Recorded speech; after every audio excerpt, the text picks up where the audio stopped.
You're listening to OurSpace with Matt Vettese.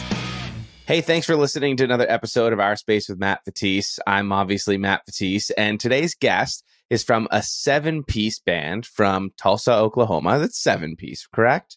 Oh, yeah. Perfect. 7 of them. And they're going to be playing Four Chords Music Fest this year. They're also going on tour with the early November, and they've just been absolutely killing it in the pop punk world lately. Please welcome Joey of CLIFFDIVER. Hello. So happy to be here with you, Matt. Thanks a lot for taking the time to join the show, man. Yeah, my pleasure. I was just sitting watching the birds, so I have time. We were kind of talking a little bit off camera right before, and I'm like, I got to hit record because this is all good. You just wrapped up recording a new album a couple months ago? Yes, we did. Our second album, we recorded it in Lake Hopatcong. Where's that? It's in Northeast Jersey. And it was an awesome time. We recorded at Barbershop Studios with Brett there, who does a lot of Free Throw and Hot Mulligan's albums. He's brilliant. And I did gain about 20 pounds on that North Jersey pasta life, but worth it. Yeah, that Italian food will sneak up on you. There was this place across the street called The Grotto that, their carbonara was... You could literally tell each time you ate it, it was 6 pounds that you were gaining, but it didn't matter. It was so good. So, one of those things where it's worth it. So you were in Jersey for the recording of that. Did you happen to run into any other artists or get any other artists that were in Jersey? Because a lot of great bands are from there. You get anybody else on any of the songs on the album? Anybody that might surprise us? I can't remember where one of them's from, or if there is one. I can't confirm or deny any features at this point in time. Gerard couldn't make it. Gerard couldn't make it. Mike Kim was busy. Buddy from Senses Fail wanted to come down, but, he was still searching for the address. Thank you. So with this new record, what's going to be the biggest difference from this one to your last record? Where's the growth? Sure. Last record really felt like we had this story that was really planned out, and all the songs were basically finished, or at least the idea of the songs, and kind of like this order we were doing it in, and all these different beats in this story of, losing someone you love and the grief process. And this one, we had some ideas before we went in, but we really toured more than we should have in the fall and kept saying, like, when we get home, it's writing time. When we get home, that's the whole focus. It's just writing. Like, I'm so excited.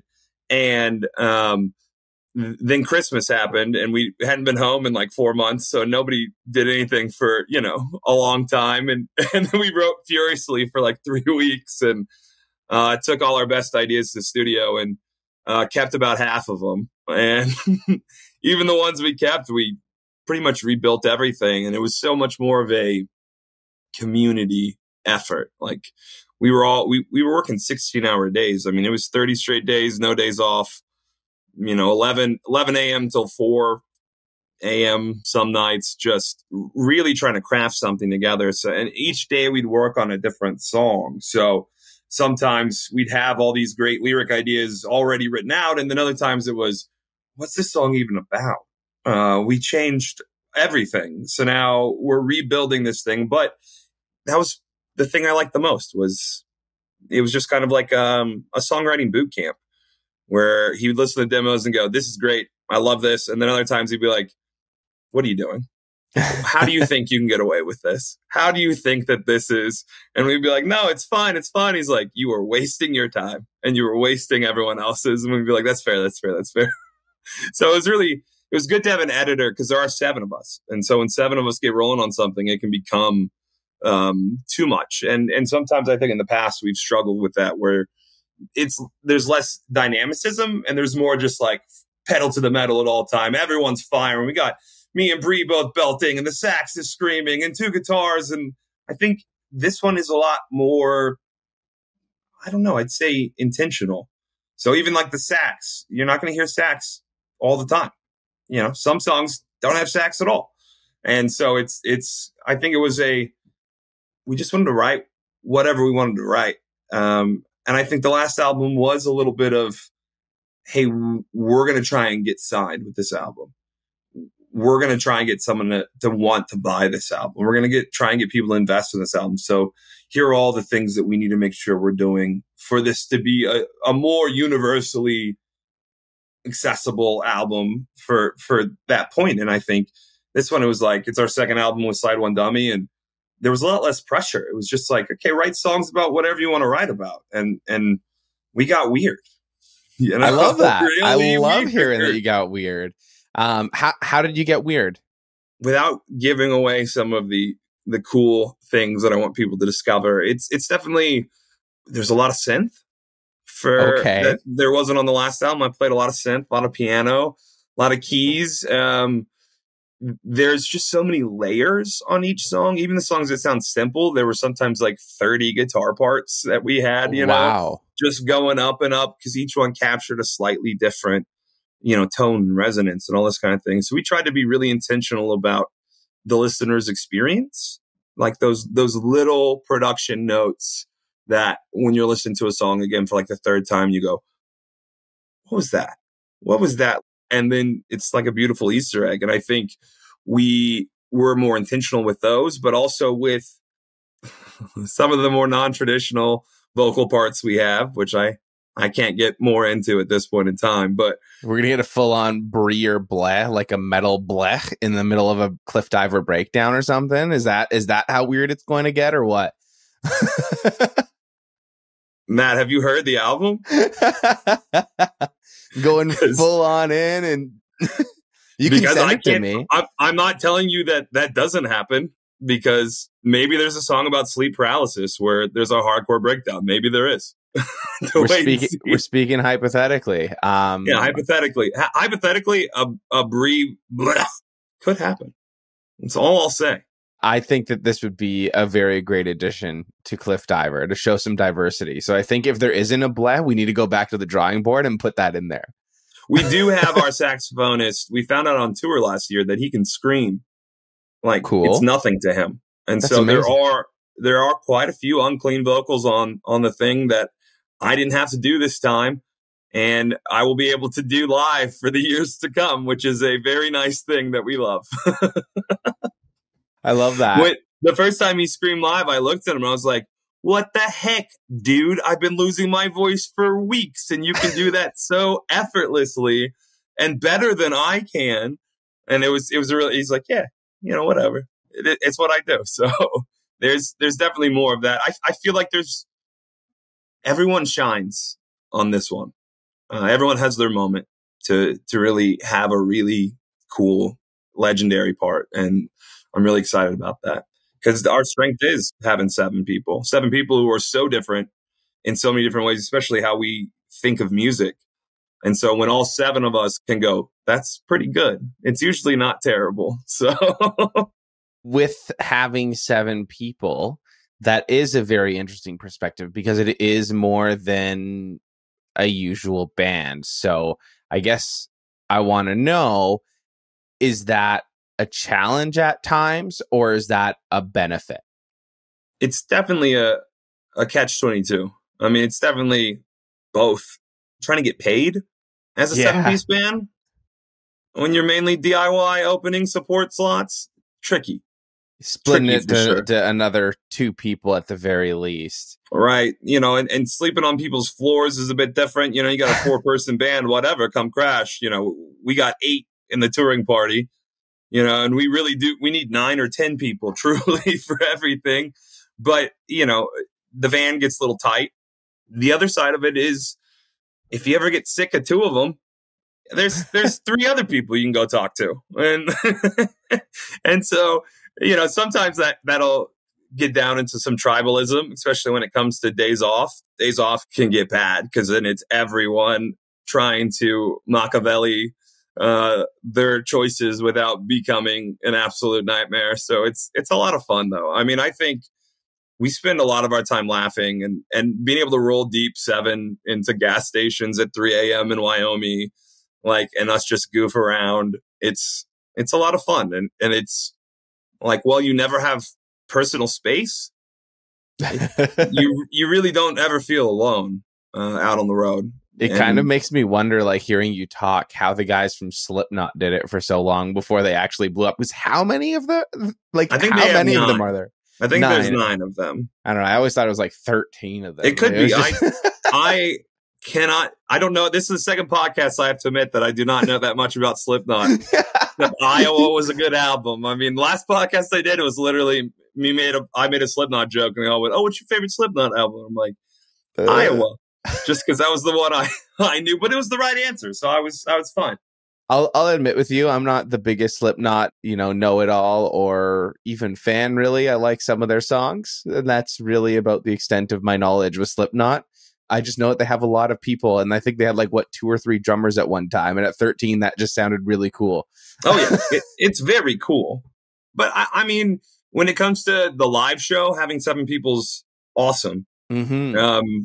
When it comes to playing it, sound checking it is another thing. But luckily, we went wireless and Kempers and all that kind of stuff, in-ears. So it's made sound tech's jobs not as awful as it was when there was 4 people who sing live and we all need different things and different monitors. We've had a couple arguments with some sound dudes who are like, y'all just rock and rollers, huh? Y'all just too loud. There's too many of you. It ended up being great, and he was the sweetest man ever. But it can be pretty frustrating when there's all of us needing different things. How does the whole writing of music come into play with 7 of you? Does it ever get to be like too many cooks in the kitchen, or do you guys work really well with each other in terms of batting ideas back and forth? I think we've definitely gotten better at it, and that's what made this album a little bit easier, was kind of a, hey, if you don't like a line, say something.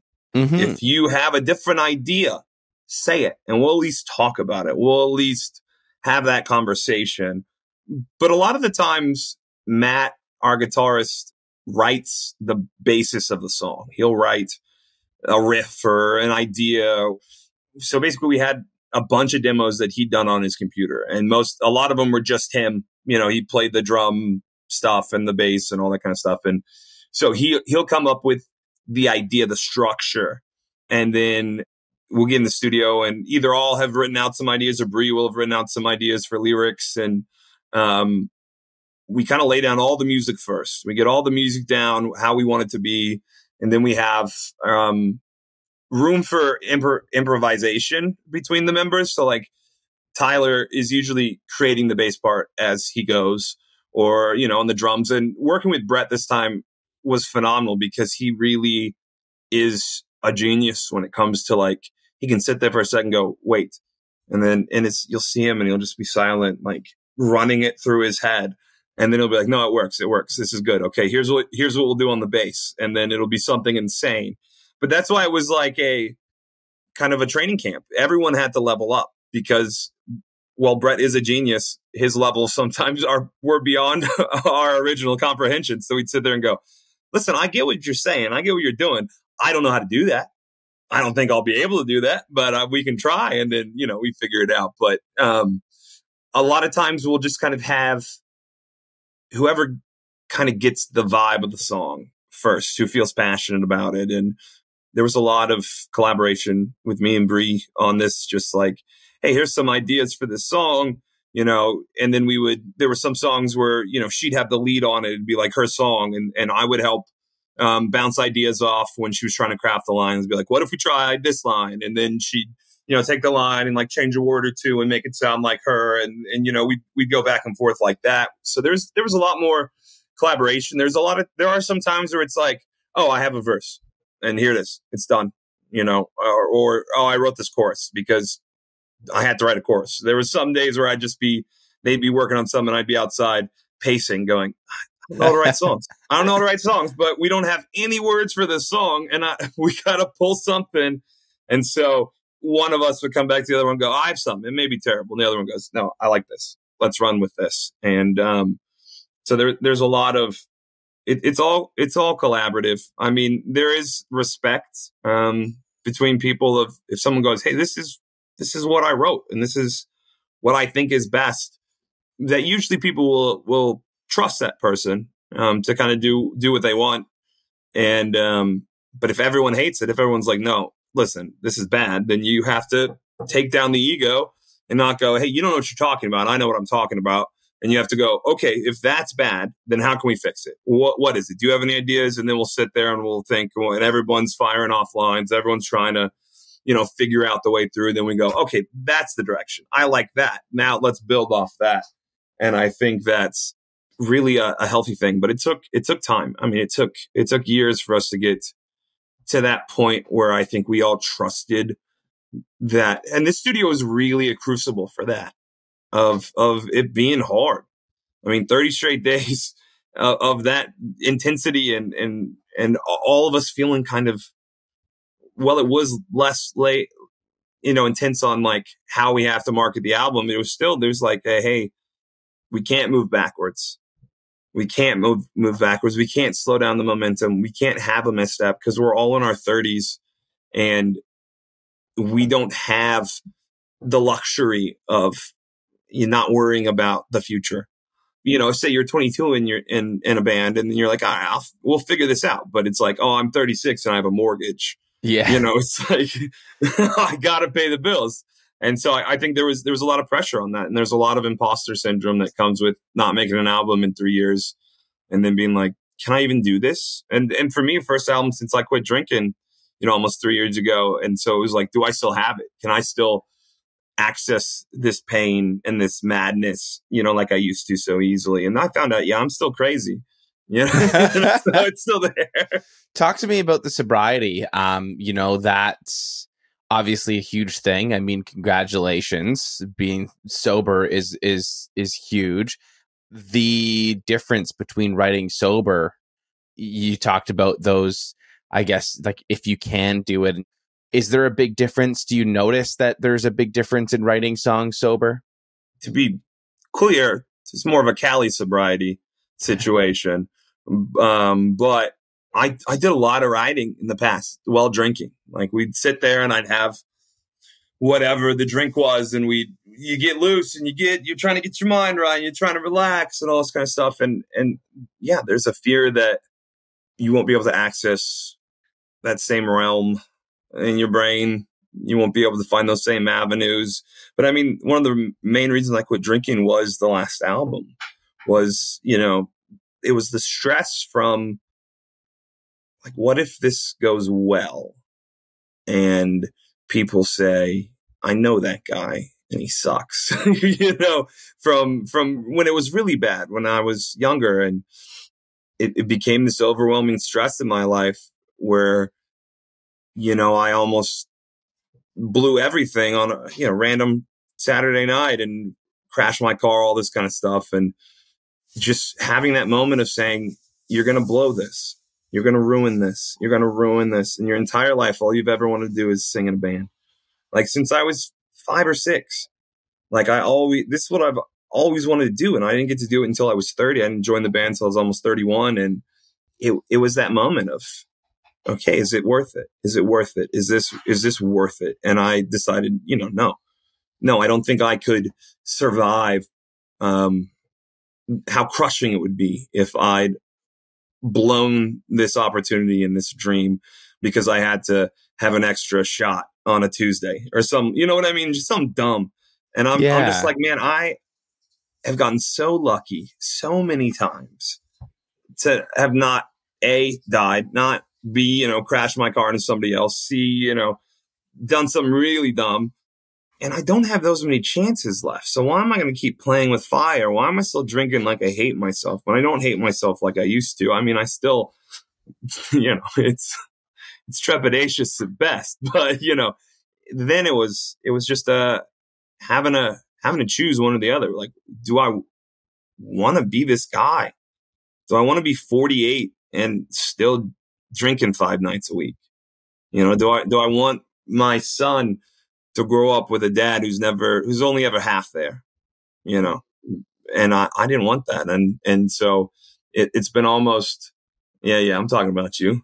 Do the dishes. No, I'm kidding. You don't have to do them right now. It's my turn. How old's your son? He's 11. Hi. He's almost 12. Today was the last day of school. So it's an exciting weekend. Summertime. Summer has begun. Joey, I first of all, I want to thank you so much for opening up so much on the podcast about this, because it doesn't sound like that would be something that's very easy to do, to open up so openly about, such personal things. So thank you so much for being open about that. It just sounds to me, and correct me if I'm wrong, that like the music and your life and your kid and all of that is just so important that, you kind of came to that realization, like, why am I going to fuck this up for a drink? Yeah. And at first it was harder to talk about because you have to own that shame that comes along with when you really are a problematic drinker, a binge drinker like I was. And at first you do want to be quiet about it, not draw attention to it. But the more I can talk about it and really get into the dirtiness of it and say that, you're going to be okay. And it's going to suck. It's going to suck because eventually you're going to have to realize that you're the one who's been causing most of your problems. No matter what the world's done to you, no matter what else has happened. And, I've had horrific things happen to me in my past. And I used to define myself by these traumas, by this, abusive scenarios that I'd been the victim of, all these kind of things. And so you use all these excuses, but eventually you have to say, man, I'm never going to get better until I sit with this hurt. And until I stop giving into the shame, because the shame cycle in silence is what keeps so many people trapped for so long, is that little voice that goes, you are worthless. And if people knew how worthless you truly are, they'd all hate you.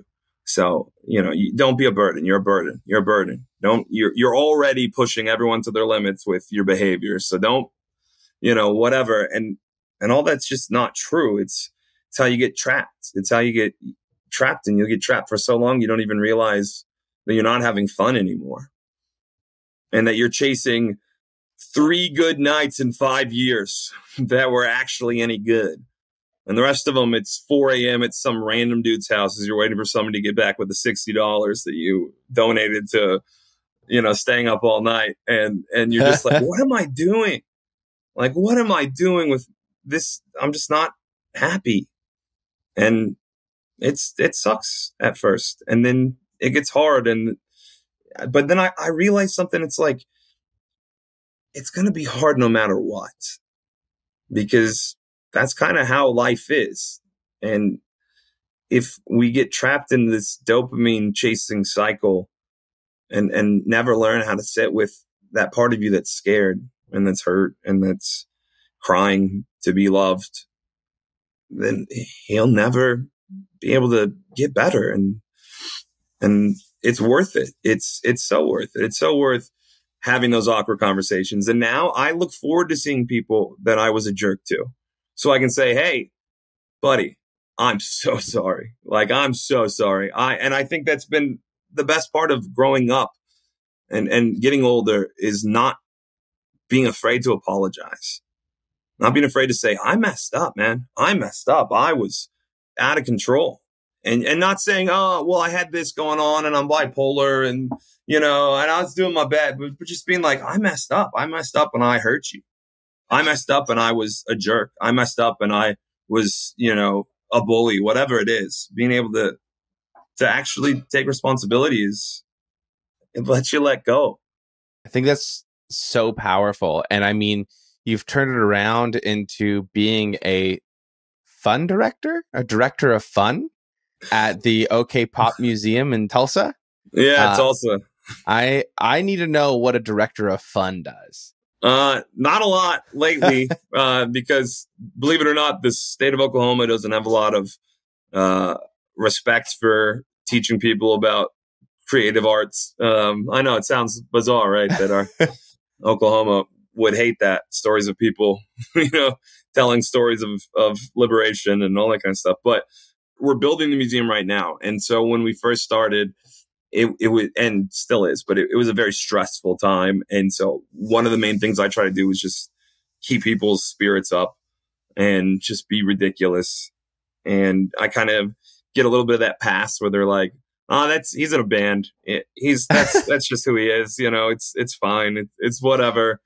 And, after 3 years at Best Buy in the pandemic, I was actually super pumped to be working at a museum and not in retail. So I brought a lot of that kind of joyful energy to the job. The full title was Director of Fun and War, because we were going to go to war with a different museum at the time. So luckily I haven't been called up to enact that position. No one's been drafted for that one. I stand ready. I stand ready. As an Army veteran, I'm ready to deploy against all enemies, foreign and domestic, as they say. You briefly kind of touched on Tulsa there, and it's where you guys are from. I'd like asking bands how their specific area has affected them or supported them or affected their music. So how did growing up in like the Bible Belt affect your music? It's something that Bree and I joke about all the time. Is, we were both raised very evangelical, could only buy our albums at Mardell's, the Christian bookstore. And so you'd have to find the most subversive Christian pop punk and Christian metal you could. So a lot of Hawk Nelson, a lot of DC Talk, Reliant K, FM Static, all that good stuff. And then pushing in some Under Oath there. Oh yeah. Under Oath. And then like Demon Slayer I got really into. And my mom would come upstairs and be like, turn off that music. Because I'd just be blaring it at the door. And I'd be like, it's Christian, Mom. It's about Jesus. What do you want me to listen to? I can't listen. I can't worship. You're going to tell me I can't worship. And oh my God, I was awful. Loopholes, baby. When you can only listen to Point of Grace in the car, you eventually are like, all right, let's get to some with the beat. Can we please have some 2s and 4s, not just these 1s and 3s up in here? But I think that had a big effect. A lot of us learned to play music in church, like everyone from the area does, and definitely raised very, very evangelical, very conservative. That definitely still plays a part of it. There's a song on this album, which I will send to you later. Just don't tell the rest of the gang. That's about deconstruction of the faith and about kind of those feelings of longing that you feel that when you change and your family doesn't, how sometimes they can feel very isolating and abandoning when unconditional love becomes very conditional. And so I would say there's a lot of that influences us as songwriters, but, even just as people. We're just a couple, ex-worship leaders from the Bible Belt. Bree and I, at least, the rest of the band, not so much, but we always joke that if the next 2 albums don't sell well, we will reform as a Christian worship band and really rake in the money at the CPACs and all that. You gotta do one of those Righteous Gemstones tours. Oh, absolutely. That's the goal. Full Righteous Gemstones, just making tons of money, helping people. I mean, we help people. It wouldn't be all sacrilegious. So we'll get the Christian bleh in there. Right, exactly. and we'll have a full litany in there. But I think when it comes to dealing with deep feelings of grief and loss and some of the things we talk about on this album and on the last album, you don't feel as prepared to deal with them once you're outside of the church, once you're on the other end of it, and you're just like, all your friends and family are like, well, it's okay, because, you'll see him again. And you're like, I hope so. I hope you're right. Yeah. But there's all this guilt and doubt inside me that even if it is right, well, I'm not going to be there anyway. I've done things that would have got me burnt at the stake a couple centuries ago.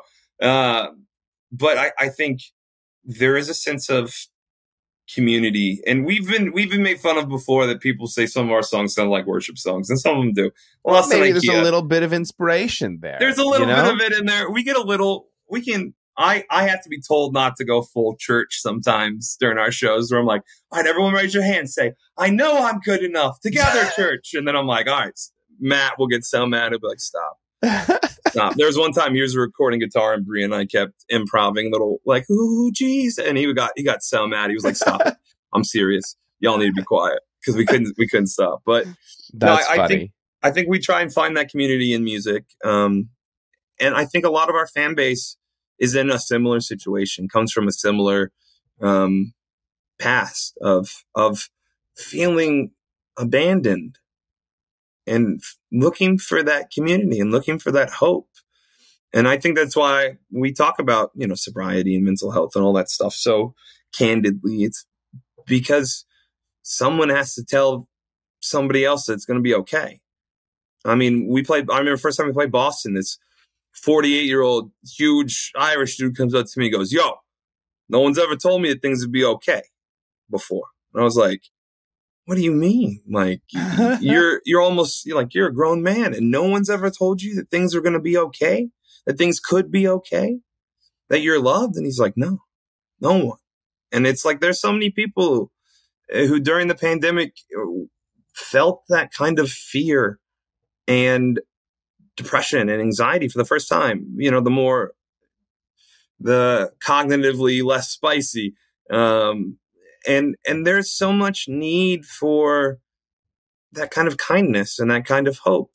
And that, I think, is what drives us so much, is we do see so many people who have found some kind of joy in what we do. And it's so easy to get caught up in the mundane monotony some days when you're on tour, especially. Like, we have a whole song about that.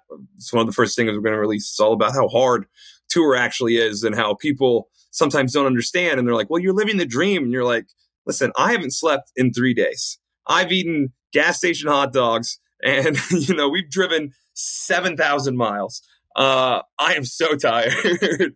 And then you see someone light up and someone go, "It's my favorite song." And then you're like, "Okay, that's why we're here for you today." And it's worth it. It's worth it to us. That's why we like to be a live band. We like to tour because we like to give people hugs and say, keep going. Keep going. Like, I saw this guy in Atlantic City who'd come to some of our other shows, and we talked about sobriety before, and he told me that he'd messed up, and he only was 90 days sober, and he used to be like 3 years sober. And I gave him one of my, coins that someone had given me. And I said, "Hey, give this to me next time we come play in Philadelphia this summer. And then we'll exchange dates again," And you could tell that, like, the way he held that coin, it was like he just needs somebody to tell him, "Good job, keep going." Because no one else in his life was. And even though I don't think we're like mental health professionals, and we're not trying to, enable and encourage those kind of parasocial relationships by any means, but we do want to encourage people. We do want to love on people, and we do want to tell people to keep going, because someone has to. I think that's the one thing that the church does really, really well, is foster that community. And I think that's just something that religion does in general. It doesn't matter what, religion you're a part of. And there's good and bad to, of course, every single religion and in general, but the community and making people feel like they have a sense of community in a home, it does a really good job of that. And that's sort of like what I like to see, and why I sort of got attached to punk music, because punk music always felt like, oh, okay, whether we saw it all the time or not, the ideals and the ideas of punk music is, this is a community, it's unity, it's we're the rejects, and this is, it doesn't matter who you are, what part of walk of life you're from, you are welcome here at the show. And that's always what drew me towards punk music more than anything. So it's really cool to see how the church side of things mixed with the punk rock side of things has really affected you as a person and then as a band, and seeing that kind of come full circle. I think that as long as bands and musicians start thinking about the community and the people and the fans and all of that, like, that's keeping the scene alive. And I think that's fantastic hearing that coming from you. And, because life on the road as a musician, like, it's not easy, and it doesn't sound easy. If I went 3 days only eating gas station hot dogs, I'd be backed up and I would be miserable. No one in that van would be having a fun time. Yeah, luckily we have side vent windows, so you can quickly... We all have our own unique aromas, all 7 of us. You also touched on how important touring is to you and to your band. Of course, you were in the news not too long ago about a year ago van today accident. Is it a year ago to this day? Yeah, to today, yeah, actually. How has touring felt different since that? It's been hard. It's been hard. I specifically, and I know some of the other people do, I get really bad PTSD, like anxiety now. Like if we've hit two curves wrong, I'm just like gripping the chair, and that's the whole thing. Everyone could be like asleep reading their books. I'm reading my book. They're all watching YouTube, but and then we swerve twice and you have 7 heads down the middle of the aisle going, what's going on? What's going on? Are we about like, is this it? Is this it again? And, most of the time it's nothing. And the few times we have almost died again, from semi trucks merging on a bridge once, which was awesome.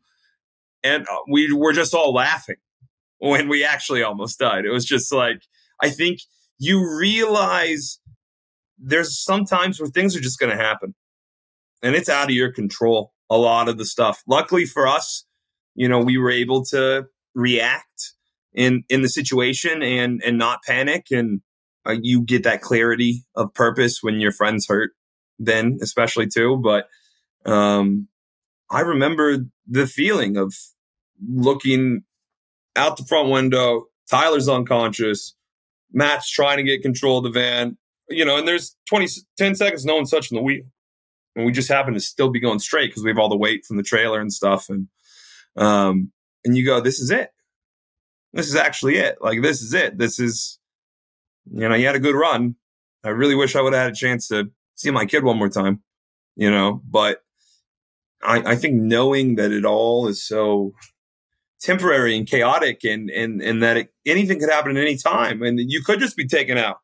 And for all, mathematical sake, we should have. I don't know how we didn't, but we also felt like, well, now you're never going to stop us. Like that was your opportunity, life to stop us. And you didn't. And now we feel like we have to keep going. Like we can't let that win. We can't let that moment win. We have to go back out there and face our fears. And it does suck when, that's 90% of the job is driving and it's stressful, driving in a van now. But I think that's so powerful that you were able to like get back into the van and do that, because I think a lot of people would have been able to just be like, I don't want to do this anymore. I'm done, So the fact that you were able to be like, this is what we need to do. And this is, you get back onto the road. How long before you were back onto the road again?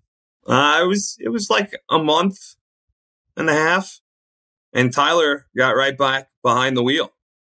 Wow. He was first one, and he starts the van and goes, well, let's try that again. Well, and that was literally his first words. Well, let's try this again. And it was just, we all laughed about it, and we'll still make jokes, about it, but like, it doesn't feel like it was a year ago. It feels like it was a lot longer than that. Honestly, it feels like it was a different lifetime. I had a lot less gray in my beard than a year ago, I think.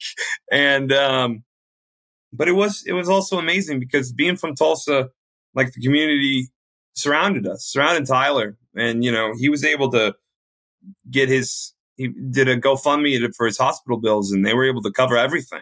That's amazing. Well, not everything, but a lot of it. Mm-hmm. And it was like several thousand individual donors, all giving what they could. And the community really rallied around us and loved on us and loved on Tyler and, the fans and stuff. And so many bands now will be like, oh, you're that band.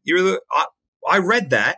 And now I have a new phobia on the road. I didn't know that could happen. And I was like, well, we didn't know it could happen either.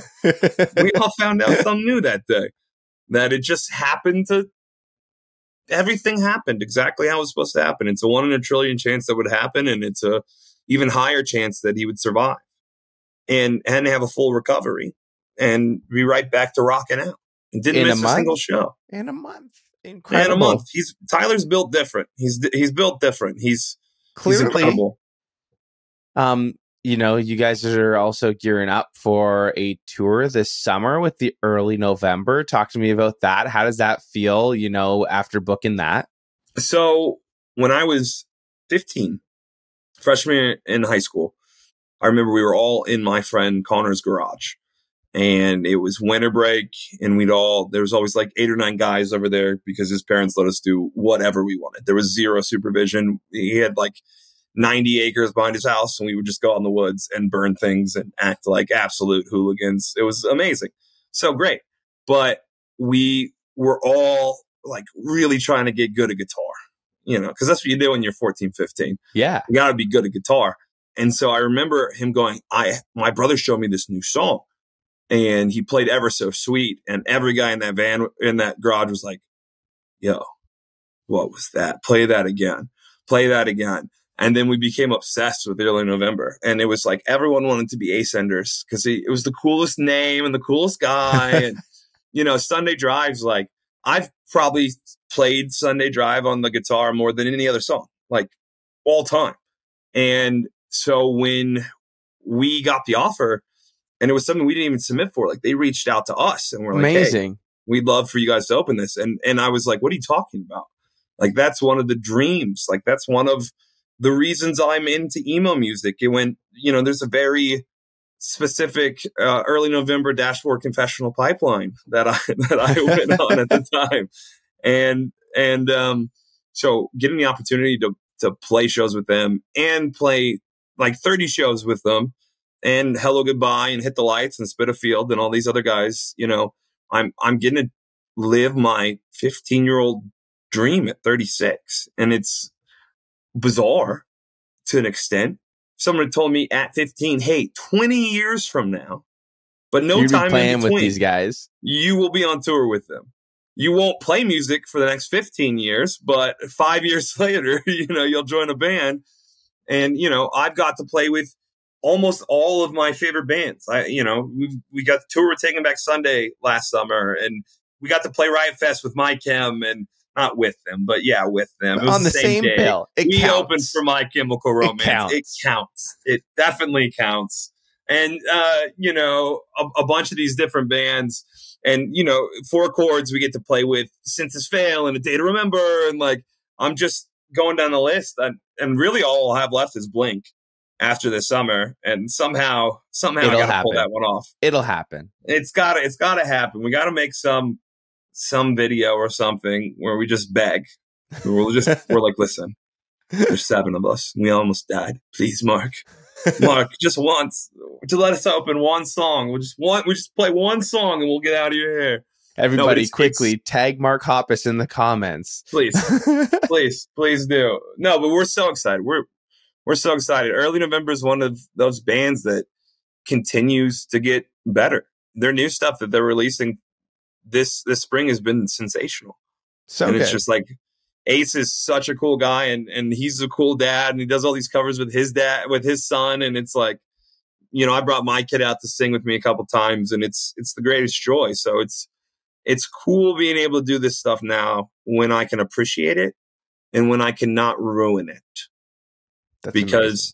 If I'd gone on tour when I was 20, I would have ruined it. If I would have gone on tour when I was 28, I would have ruined it. I would have ruined it, and I would have made bands that I love hate me.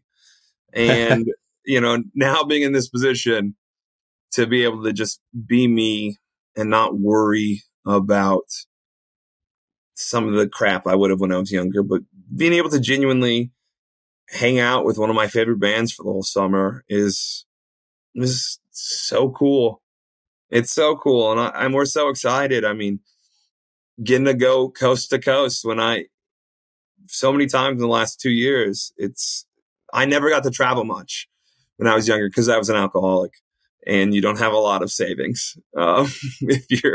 Especially if you're a champion drinker like I was, who would go down to the last cent of his bank account and knew just how to do it. Didn't really have a lot of time to travel. So now that I get to do it, and I get to do it, without hangovers, it's a delight. It's a delight. Even little roads in Texas that I've never been down. I never lost my sense of adventure. I always feel like things happen for a reason at the time in your life when they're supposed to happen, right? Like I look back at like my 20s and I think, oh, and where I am now. And there's been times where I think, oh, well, like this didn't happen in my 20s because I wasn't ready for it in my 20s. Like it's happening now because I'm ready for it now. And that's just kind of the cool thing about life. So it's cool to hear that all of these great things are happening for you. You've been working so hard for them, and you know, they're happening at the right moment for you when you're not going to, you know, like you said, you feel like you would have messed it up in your 20s, right? So that's why these opportunities are happening in your 30s, which I think is great. And I do want to touch upon, you know, the community and kind of bring that back there, because we talked a little bit about the punk community as well, and like growing the scene. A big part of this show is about growing that scene and adding to the community. So towards the end of every interview, I always ask the person that I'm interviewing to shout out some of the up and coming bands that they've been listening to that they really like right now, so we can continue growing and sharing that love for the other bands that are working hard, like your band, that, you know, that are ready for these opportunities. And that, you know, like my show is for millennials that grew up on, you know, the Taking Back Sundays and the My Chemical Romance, that maybe they had a point where they weren't listening to as much emo. Maybe it was a phase for a little single point in time, but they were coming back to it. Or maybe it never was a phase and they really want to discover new bands and keep up with things. This is, you know, let's help keep the scene alive right now, because, and I've said this on other podcasts too, I honestly think that emo music and pop punk music are in a better spot now than they were in the 2000s. And better music is actually being written and recorded and produced now than it was in the 2000s. It's just not as mainstream and popular as it was back then. But you listen to a lot of these, you know, bands like yourself, bands that are absolutely killing it right now, like Hot Mulligan, some bands that are up and coming, like an Arm's Length or Saturdays at Your Place. Like all of these bands are doing these things that are arguably putting out better music than was out in the 2000s, which is crazy to say because it's what we grew up on, right? Yeah, it's true though. It's very true. And you know, I hope the current nostalgia of emo and pop punk does lead to more of these bands getting opportunities, like we've seen with Hot Mulligan, you know, getting out these Fall Out Boy tours, and they've earned it. They worked so hard. They took us on a run last year, and they were just really kind and fun, cool guys who are really good at what they do. But I do think that, you know, Arm's Length, one of those bands that is too good. They're too good. And it's incredible to see them changing genres of music and them creating a new space. And I think there's a lot of bands right now who are making the next standards that people are going to look back at in 10 years and be like, holy crap, what was going on in the scene? And one of my favorite parts of music is shouting out the homies. Before I was in a band, I had a podcast called The Sound of Tulsa that was just about Tulsa musicians. And I love it. We love to gas up our homies in CLIFFDIVER. So I just starting in Oklahoma, some Oklahoma bands that you should know if you do not already know. Ben Quad, obviously. They're killing it. They're all over the place. They're some of our oldest and dearest friends. Love them. Red Sun is a new band from Oklahoma that's really making some waves. Just put out their first EP. I found them on Twitter recently, and they were just interacting with all of the bands on Twitter. They're probably the only band that I've discovered because of Twitter. Because other than that, you know, Instagram, TikTok, it's so easy because you're seeing clips and hearing clips of the songs. But I just saw Red Sun pop up on my Twitter feed so much. I'm like, who's this band interacting with all these other bands that I like? Let's just go and check them out. And I'm like, these guys are so good. How do they have so few Spotify plays? They're unreal. Well, and they're incredibly sweet. Like my kid had a rough day at school one day, and I posted about it on Twitter, and they sent videos that day, like, because my kid had gone to one of their shows and like sent him videos and gave him a hat, gave him a shirt, like for no reason other than just trying to be good dudes. And so they have all my respect, all my love. I think they're going to be huge.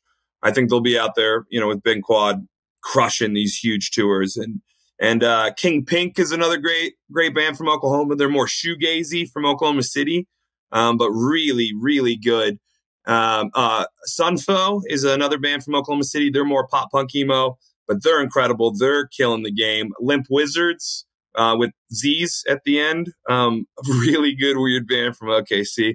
Then if we're getting into Tulsa, we have bands like Goodridge, which is an awesome Midwest emo band with some really technical guitar. We have The Others Like Us, which are kind of a scrammed screamo type emo band that have been developing for years in the scene and are just starting to blow up. Babies in a Half Pipe is an incredible band and an awesome That band name alone. Yeah, so good. Babies in a Half Pipe, Baby Power. I'm still waiting. They asked me to record the theme song for Ninja Turtles with them, and I'm like, dude, give me the call. Quit teasing me and let me come lay down some vocals. When the Clock Strikes, classic, like almost NES pop punk, where they cover like the Pokemon theme song live, and they have really fun, like 90s almost vibe to the pop punk, but it's one of the best guitarist vocalists you've heard. They're absolutely killing it. Morris Village is a new band from Tulsa that is on the forefront of writing some really cool and catchy music. There's a billion bands that I'm forgetting about just from Oklahoma alone that I think are going to blow up within the next couple of years, that are going to become massive, massive bands. And as far as the whole world goes, Carpool. Listen to Carpool. If you're not listening to Carpool, you're messing up. They're the best band. They're our best friends. I love you, Stoff. I love you, Carpool. Action Adventures killing the game right now. Another really close friend. Summer Brews is one of my favorite bands. You said Arm's Length. Riley might have just put out the album of the year recently. If you're not listening to Riley from Texas, you're messing right now, up. Two of my favorite albums of the year so far are Riley and Carpool. Those are two of my favorite albums. I've actually interviewed You're Stoff. Smart man.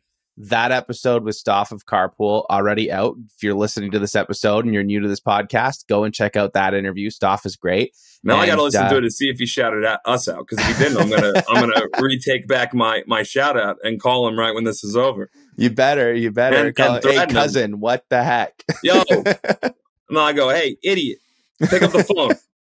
I call him Chris because it annoys him. Or I call him Christopher usually. I go, Christopher, call me back, and he's always like, that's not my name. No, and then Riley, I actually have an interview recorded with them, so we'll see how that kind of plays out when it comes to actually episodes coming out. But yeah, two of my favorite albums that have released so far. A Japanese band called Orange Poolside. They have like 60 monthly listeners. They're Japanese pop punk emo. And they are one of the best catchiest. I don't even know what they're saying in 90% of the songs, and it doesn't matter. I'm singing along in the car, having a great time. There's a song called Enoshima, Enoshima. Go listen to that song. They deserve way more listeners than they do. It blows my mind that they have such few listeners, because that song is like better than 95% of modern emo. It's so good. It's like amazing. It's so catchy. But Matt, you got to listen to some Japanese emo. And I got to check it out. There's a Singapore emo band that sent me their music the other day. But you're like world class on the emo here. I'm trying. I'm trying to play everywhere. I'm trying to find the bands that I want. We need a new Joey series where it's putting a spotlight on different emo bands in different cities all around the world.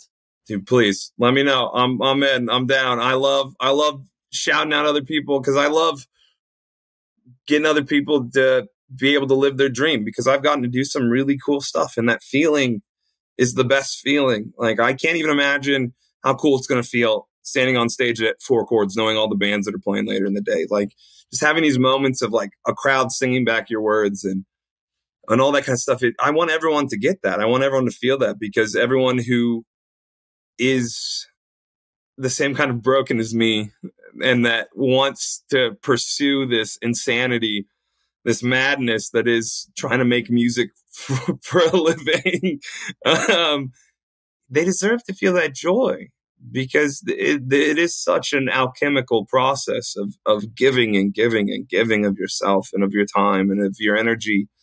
And so I love to watch bands win. I love even when our friends take tours that we're up for, at least you go, at least it's them. At least it's the homies. Like, if it can't be us, at least it's been Quad. If it can't be us, Carpool, you got another one that we were up for. Cool, man. I love you guys. Go rock out. You like, it's like that old, like, anime's rival thing where you're like, I want you to get more powerful. So then when I get more powerful, we can keep pushing each other to get better. You grow together. That's one thing, like, mentality wise, like we can all grow together and win together. And I think that's a great mentality to have. It sounds like you're putting a lot of positivity out into the universe, which I think is absolutely amazing.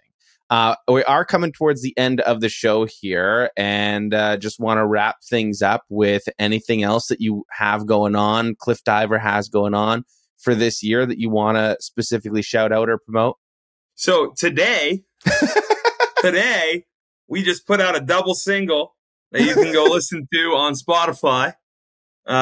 Days Gone and the Black Lodge Breakfast Burrito, limited time only.